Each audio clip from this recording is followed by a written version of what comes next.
Hola, buenos días. Soy Jorge Castaño y responsable de los servicios legales en GENIC en España.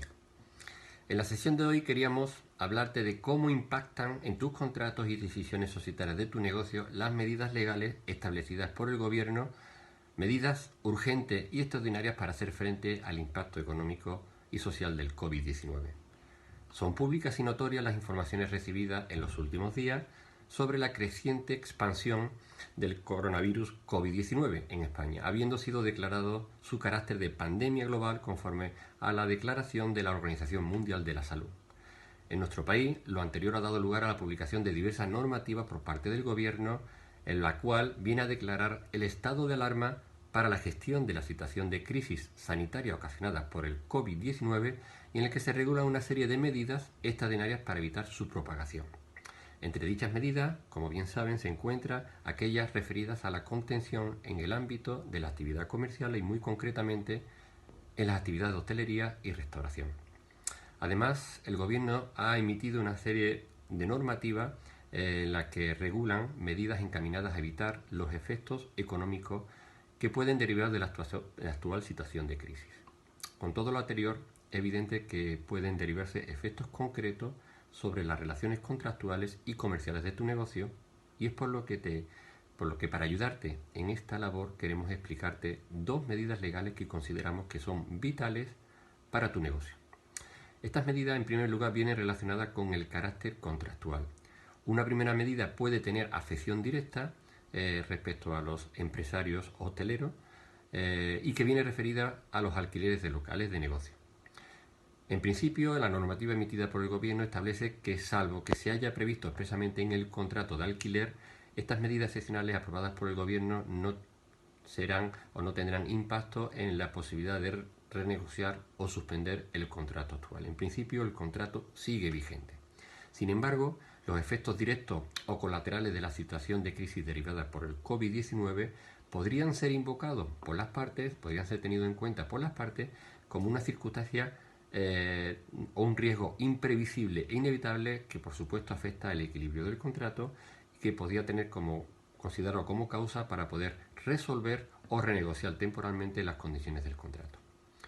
Además, hay una serie de medidas establecidas por el Gobierno que no tienen una afección directa respecto al empresario hostelero o de su negocio, pero sí sobre la persona individual en diversas situaciones, como por ejemplo los desahucios, en la que el Gobierno establece que se amplía el plazo para el desahucio de la vivienda habitual de aquellas personas que se encuentren en situaciones de especial vulnerabilidad o en circunstancias económicas desfavorables.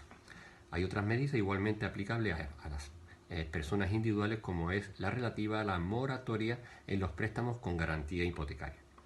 Se reconoce el derecho, por tanto, de quienes padecen extraordinarias dificultades para poder atender esos pagos, el poder solicitar una moratoria en el pago de la deuda hipotecaria para la adquisición de vivienda habitual. Además, existen otras medidas referidas a la continuidad de los suministros que igualmente tienen impacto directo en las personas individuales. Es decir, el Gobierno establece que durante el plazo de un mes a contar desde el 17 de marzo de 2020, los suministradores de energía, gas natural y agua no podrán suspender el suministro en las viviendas habituales de aquellos consumidores que se encuentren en una condición de consumidor vulnerable.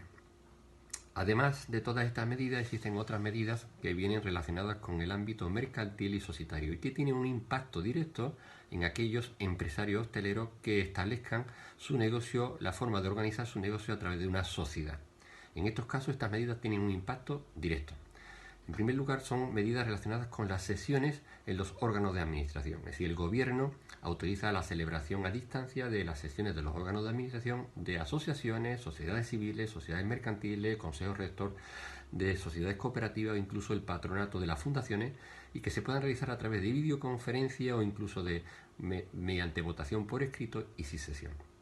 Además, estas medidas también se establecen una ampliación de ciertos plazos legales relativos a la formulación de las cuentas anuales, emisión de informes de auditoría y aprobación de las cuentas anuales. En cuanto a la formulación de las cuentas anuales, el Gobierno establece una ampliación por un plazo adicional de 3 meses a contar desde la finalización del estado de alarma. Y respecto al informe de auditoría, para aquellas entidades que ya hubieran formulado las cuentas anuales, el plazo de emisión del informe se prorroga por 2 meses desde la finalización del estado de alarma. Y en último lugar, también establece el Gobierno la ampliación de los plazos para aprobar las cuentas anuales, de modo que esas cuentas deben ser aprobadas por la Junta General dentro del plazo de los 3 meses siguientes desde la finalización del plazo para formular las cuentas anuales. Y hay una última medida, también afecta al ámbito societario para aquellos empresarios que organizan su actividad a través de una sociedad, referida a la suspensión de derechos del socio. Establece el Gobierno que durante el periodo en que dure el estado de alarma se suspende la posibilidad de que los socios puedan ejercer su derecho de separación y suspende también el plazo para solicitar la disolución de la sociedad en caso de que los administradores estuvieran obligados a ello. Bueno, hasta aquí estas medidas legales que espero sean útiles para vuestro negocio, y quería deciros que en estos momentos económicos tan delicados queremos que sepáis que Heineken España está con vosotros. Os envío un afectuoso saludo de todo el equipo de Heineken España.